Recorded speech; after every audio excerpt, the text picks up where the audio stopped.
La luz y cuando yo termino le cierro el templo y todo, porque se van a ir todos. Es un placer para mí estar con ustedes acá, en esta tierra que no conocíamos, en la casa de mi hermano mayor. Ha sido hermoso que él nos reciba, porque se nota que él es mayor que yo, ¿no? Me sacó el lugar de tercer hijo él. Yo estaba cómodo en mi casa, era el más chiquito de todos. Todos los mimos eran para mí. Y nació el negro. 10 años más chico que yo. Y la bendición de estar juntos en el reino y en el servicio. Así que yo doy gracias a Dios por este tiempo en que podemos encontrarnos. Y quiero decirte que esta tarde Dios puso algo en mi corazón, que primero me lo puso a mí, y por lo cual sigo trabajando. Así que quiero invitarles a mirar el capítulo número 12 del libro de los Hebreos. Hebreos capítulo 12,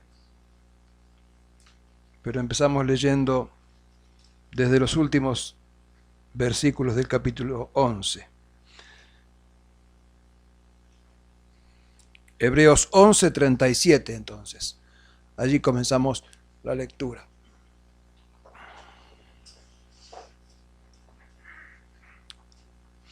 Dice, algunos murieron apedreados, a otros los cortaron por la mitad con una sierra, y a otros los mataron a espada.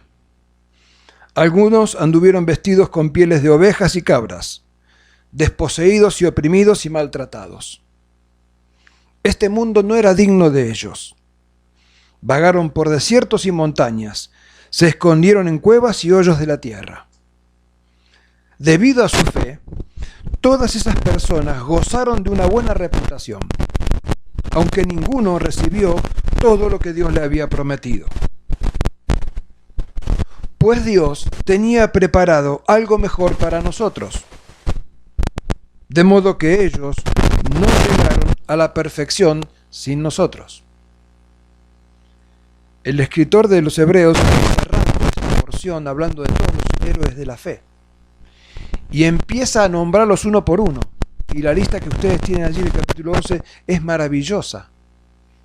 Y termina diciéndonos hoy, Dios tiene preparado algo para nosotros.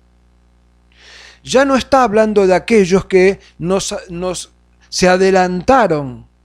Ya no está hablando de aquellos que combatieron por la fe. Ya no está hablando de aquellos que fueron modelo para nosotros. Ahora, esta palabra es para usted y para mí. Es para nosotros.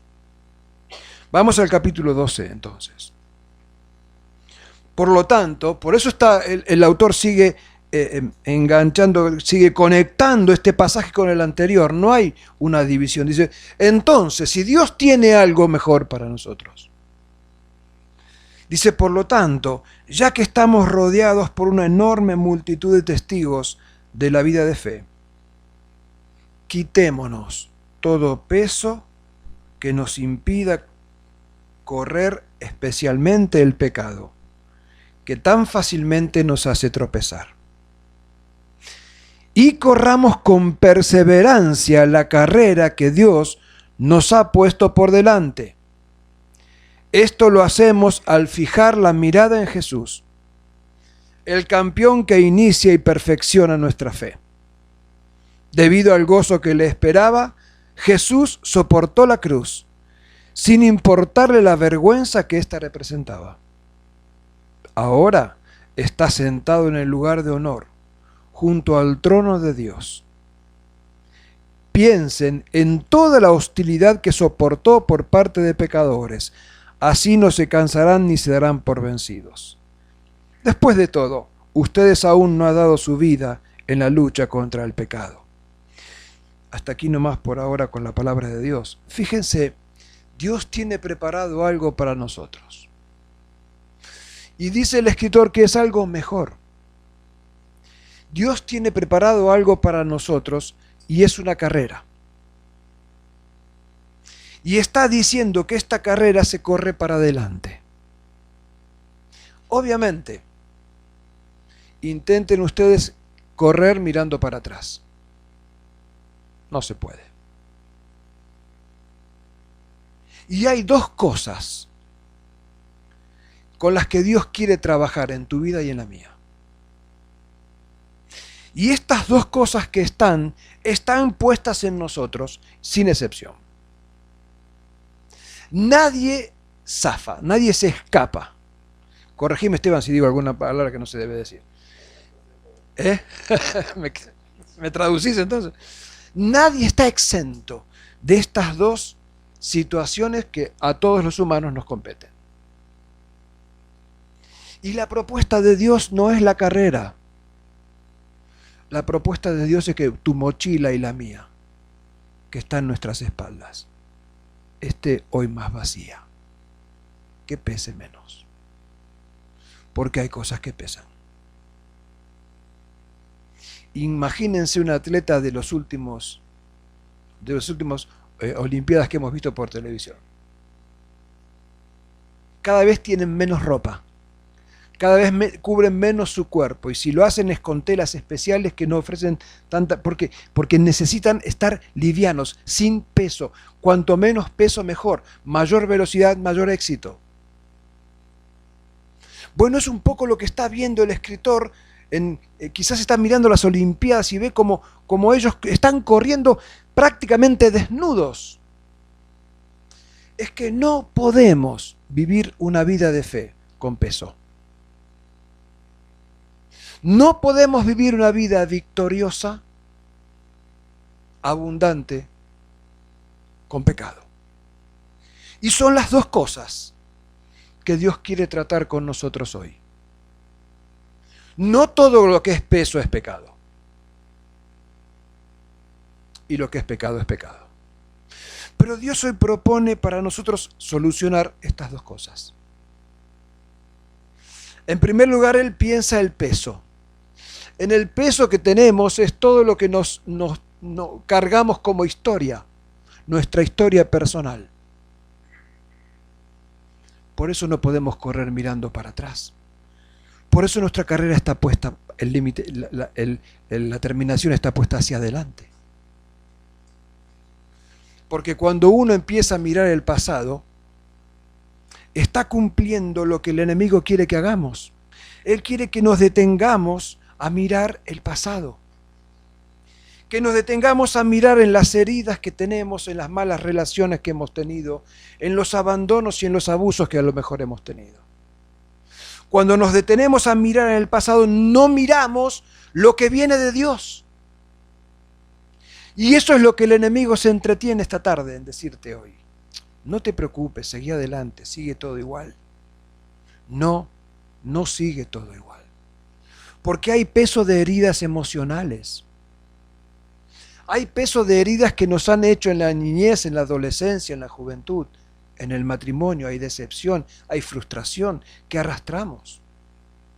Claro, a veces están muy en lo profundo. Están muy escondidas y tapadas.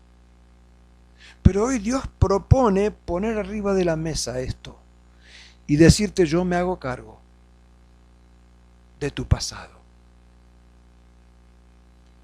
Por algo el profeta dice que Dios toma nuestro pasado y lo entierra en el mar, en lo profundo del mar.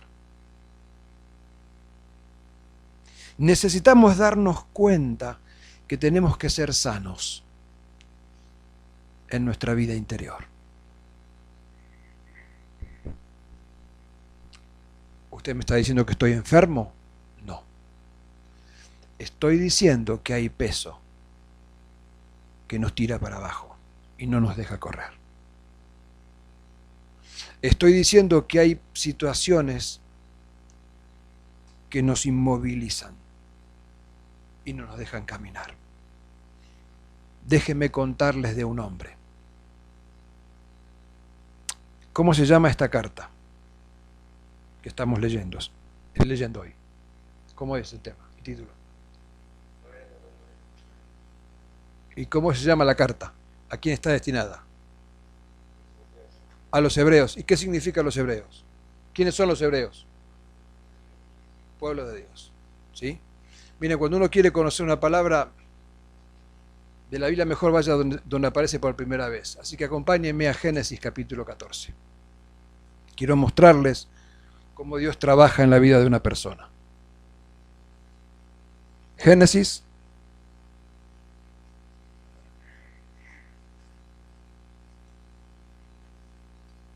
capítulo 14.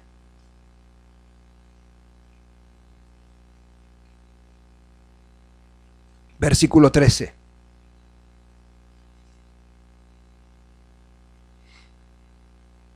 Hay una situación que se suscita aquí, pero miren, uno de los hombres de Lot escapó y le contó todo a Abraham, el hebreo. ¿A quién? Dice que le contó Lot, el siervo de Lot. ¿A quién dice? ¿Abraham? Pero no estaba Isaac, Jacob, no estaba Israel formado. ¿Cómo es esto? ¿Qué significa la palabra hebreo? La palabra hebreo significa los que cruzan.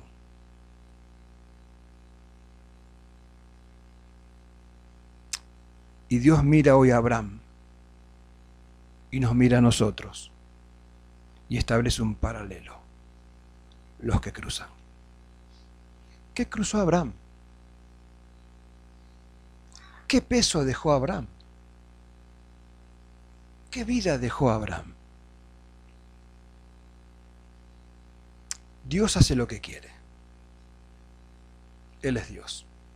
Y Él toma a un caldeo que vivía en una religión politeísta, con su padre que administraba los ídolos de la casa como sacerdote de su casa, su padre Taré, y lo saca de Ur de los Caldeos y hace de él una nación nueva. Es lo que Dios quiere, es lo que Dios hace. Y Dios toma a este hombre y lo trae a una tierra de fe, de esperanza, de provisión. Pero hay que cruzar un río. Y Abraham sale con su familia, su sobrino, Lot, hijo de un hermano Harán que murió joven, toda su familia, sus hijos, su esposa, y su padre. Junto a su padre iba toda la historia religiosa de Abraham. Cuando llegan a la mitad del camino, el padre, Taré, muere. Y Dios le dice, Abraham, tenés que dejar tu parentela. Me parece que necesitamos cuestionar la fe que hemos recibido de nuestros mayores.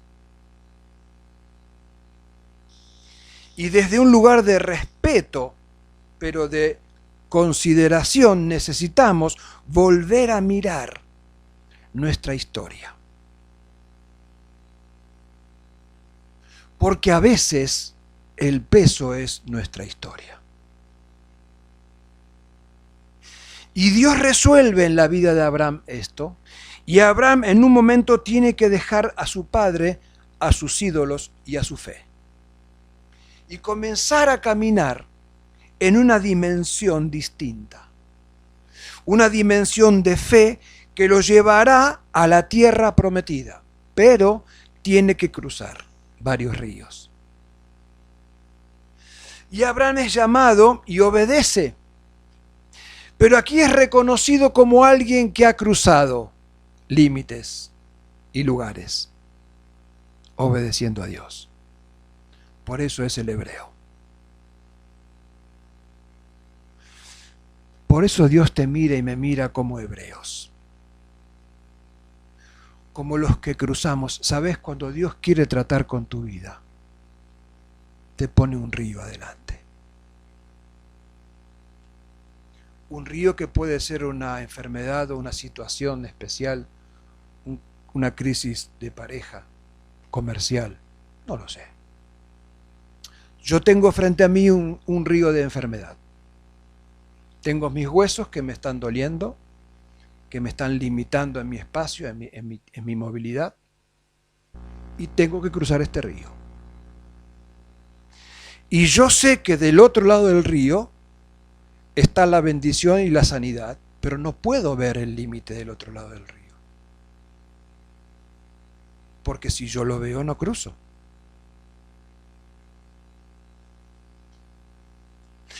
Entonces, Abraham viene y cruza. ¿Y qué encuentra? Desierto y enemigos. Sí, Dios te llama a una tierra mejor, pero es una tierra de lucha y de conquista. Es una tierra de fe, de provisión, de misericordia, de abundancia, pero de lucha. No podemos ignorar que estamos en guerra. Y el apóstol Pablo nos diseña con toda claridad una armadura. Y yo digo, y usted puede decir conmigo, si no hay guerra, ¿para qué semejante armadura? Y muchas veces tenemos que luchar con nuestro pasado. Y cuando Dios habla de malas relaciones, nos promete el perdón. Y los hijos de Dios somos llamados a cruzar el río de la ofensa con el perdón. Y quiero decirte que sería bueno esta tarde que pienses y reflexiones en esto. Quizás tengas que perdonar a alguna persona. Tus padres, tu esposa, tu esposo, tus hijos. No lo sé. Pero hay un peso que requiere perdón. Porque dice el doctor Neil Anderson que la base de nuestras relaciones interpersonales sanas no es la negación, no es la declaración de fe ni levantar las manos. La base de nuestras relaciones interpersonales sanas es el perdón. ¿Y qué perdón? Y el apóstol Pablo nos dice que como Dios nos perdonó en Cristo, tenemos que perdonar. A este nunca lo voy a perdonar. Vos no sabés lo que me hizo, las cosas que me dijo y la plata que me debe. Socio mío era en la empresa, donde me di vuelta, se quedó con todo. ¿Cómo lo voy a perdonar si me estropeó la vida? Ya está, ya. Y uno empieza a hacer una lista.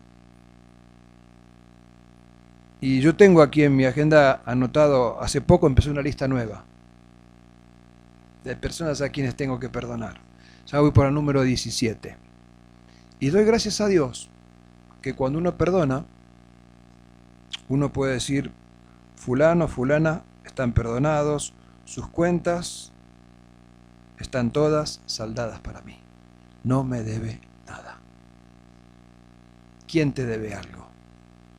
Esto es peso. Abraham tuvo que dejar. Necesitamos darnos cuenta que tenemos que dejar nuestra historia, porque hay una historia que viene de parte de Dios, que es maravillosa, que es novedosa, que es revolucionaria y que nos lleva a vivir una vida en el Espíritu. Porque no podemos caminar un solo día si no estamos dispuestos a perdonar y ser perdonados. Y la otra cosa es el pecado. Y Dios ha resuelto el pecado. Les recuerdo que la cruz es el lugar donde nuestro pecado ha sido perdonado, donde la sangre de Jesús derramada limpia nuestro pecado. Pero la Biblia nos dice que la cruz fue preparada y Jesús fue sacrificado como cordero antes de la fundación del mundo. El pecado para Dios no es que dijo, uy, ¿y ahora qué hago? No hay plan B para el pecado. O vamos a la cruz o no hay perdón. Y a veces estamos encerrados como cristianos, yo por lo menos lo viví, en el círculo vicioso de pecar, arrepentirme y confesar, y volver a pecar, arrepentirme y confesar. Pecar, arrepentirme y confesar, pecar, arrepentirme y confesar. Y no salgo de ahí. Y siento que esto es un peso que me detiene, que me frena y que no me deja caminar. De a correr ni hablemos. ¿Qué solución propone Dios para esto? La renuncia. Renunciar al pecado. La renuncia implica en nosotros un acto de nuestra voluntad, que desata el poder de Dios para perdonar y para ser sanos y para ser libres. Le traen un ciego a Jesús y Jesús lo mira y le dice, ¿qué querés que te haga? Y uno dice, Señor, por favor, ¿cómo le vas a decir esto a este hombre? ¿No te das cuenta? Está ciego. ¿Qué puede querer? ¿Qué puede querer un ciego? Pero Jesús lo mira, no como lo miramos nosotros, porque Él mira el corazón. Y Él sabe que hay personas que están cómodas como están, que están a gusto, que no les molesta, que cumplen de vez en cuando con algún precepto, pero que no abren su vida a la luz de la palabra de Dios, que no se exponen a la obra del Espíritu Santo. Entonces siguen atados al pecado del pasado y del presente. Y se olvidan que necesitamos una actitud y una decisión de nuestra voluntad para que se desate el poder de Dios en nuestra vida. Por eso Jesús le dijo, ¿qué quieres que te haga? Que vea, Señor. Entonces recupera la vista. Hay una tierra, la tierra de Gadara, donde Jesús va. ¿Se acuerdan? La de Legión y los cerdos. Jesús lo encara y dice, mirá, por tu culpa se nos mataron más de 2000 cerdos. Por favor, salí de acá porque nos estropeaste la economía de la región. ¿Y ahora qué vamos a hacer? Están preocupados con los chanchos, con los cerdos. ¿Saben qué hizo Jesús? ¿Se acuerdan? Se subió al barco y se fue. Porque Él espera que tu voluntad y la mía esté quebrantada para obrar en tu vida y en la mía. De poco sirven las declaraciones y las declamaciones si no hay una voluntad dispuesta a ser cambiados y transformados por el poder del Espíritu. Abraham fue quebrantado. Pero Abraham dijo, yo voy. Y dice la Biblia que él caminó como viendo al invisible. Explíquenme ustedes cómo es esto, porque yo no lo entiendo. Caminar viendo a alguien que no se ve es que nuestra fe se opone a la vista, pero no a la razón. Y Dios muchas veces nos hace entender el camino por el cual vamos a andar. Así que mi hermano y mi hermana, esta tarde voy cerrando. Hay un desafío y una propuesta de Jesucristo, nuestro Dios. Una carrera por correr. Para adelante. Para adelante. No te detengas en el pasado. Saben, cuando uno renuncia al pecado, hay perdón. Dice la Biblia que el que se arrepiente y confiesa y renuncia al pecado, Dios perdona. Si no hay renuncia al pecado, no hay perdón y no se corta ese círculo en el que estamos inmersos. No se corta, porque no hay renuncia, no hay una decisión de la voluntad. Y yo apelo a tu voluntad esta tarde, para que si hay allí en tu vida pecados ocultos, que a veces los mimamos, ¿está bien? Los acariciamos, los tenemos a upa y decimos, esto es mío. Esto nadie me lo toca, es mío. Bueno, esto es parte del pasado y del pecado y del peso que nos agobia. Qué buena oportunidad tenemos en esta tarde para tomar una decisión Qué buena oportunidad tenemos esta tarde para cortar con el peso y el pecado. Y la propuesta de Dios es la gracia. Porque dice que Dios toma nuestro pecado y lo entierra en lo profundo del mar, como les decía antes, y nunca más me acordaré de ellos. Si Dios no se acuerda, o si Dios no se acuerda, Él no es perfecto. Él se acuerda. No es que se olvida. Él se acuerda. Sabe todos mis pecados. Y sabe todos tus pecados. Lo único que cuando Él te perdona, no vuelve a usar en contra tuya ese pecado. Déjeme hacerles acordar el muchacho que se fue a gastar la fortuna de su papá. Volvió hecho una piltrafa humana. Olor a cerdo, ropas rotas, bien sucio. Su padre, cuando lo vio, dice la Biblia, que corrió, lo abrazó, lo besó, lo perdonó y volvió a ser hijo. Es decir, nunca dejó de ser hijo.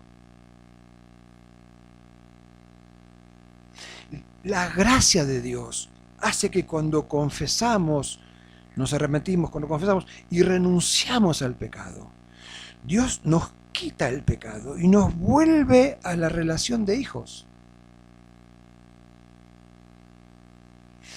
El pecado para los hijos de Dios nos quita la comunión, no la relación. Si sos hijo de Dios y estás practicando el pecado de una manera cotidiana y normal, no tenés comunión con Dios, pero tu relación sigue igual. Eso es gracia y eso es misericordia. Dios esa tarde propone aliviar conciencias y romper cadenas. Esa es la propuesta. Es bueno que trabajemos ahora unos minutitos, si a ustedes les parece, que cada uno de ustedes se enfrente en esta relación, de una manera individual, silenciosa, donde cada uno pueda darse cuenta. Y la iluminación que el Espíritu de Dios va a traer sobre tu conciencia, sobre tu mente, es para ser sano, es para ser libre, es para que la carrera que tenemos por delante podamos correrla con paciencia y ganar y llegar sin mirar atrás. Es para que si delante tuyo hay un río de conflicto y de lucha, puedas atravesarlo y llegar a la tierra prometida. Es lo que Dios hace en nosotros. Es lo que Dios quiere hacer hoy en vos. Así que yo voy a pedirles que se queden 1 o 2 minutos nada más.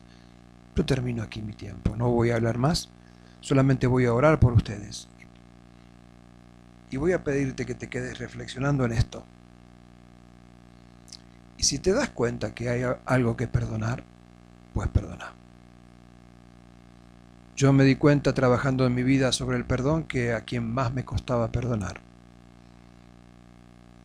no era quienes me ofendieron ni me... No. Quien más me cuesta perdonar es a mí mismo. Y Dios me perdona, pero yo no. Eso es lo que a mí me pasaba. Y a veces me pasa. Y no converses, no charles, no dialogues con ningún pecado, de ningún tipo. No lo aceptes. No lo aceptes. Porque donde hay diálogo hay cadenas. Donde no hay diálogo hay libertad. Padre, Padre nuestro, qué hermoso esta tarde poder decirte Padre nuestro. Saber que pase lo que pase, somos tus hijos. Y saber que tus ojos nos ven como santos que ocasionalmente pecamos. Gracias por tanto amor, por tanta misericordia, que no es gratis ni barata, sino es la cruz y la tumba vacía. Te alabamos, Señor. Pero esta tarde te pedimos, te pido en el nombre de Jesús, que vos, Espíritu Santo, tomes el total control de este lugar y de cada uno de nosotros. Señor, con nosotros hay quienes están heridos, defraudados, decepcionados, abandonados, frustrados. Otros que tienen vicios y pecados ocultos. Dios, yo te pido esta tarde en el nombre de Jesús, que de tu presencia venga la libertad, la paz y el perdón, la misericordia y la gracia que necesitamos. En el nombre de Jesús, el que ganó. Amén.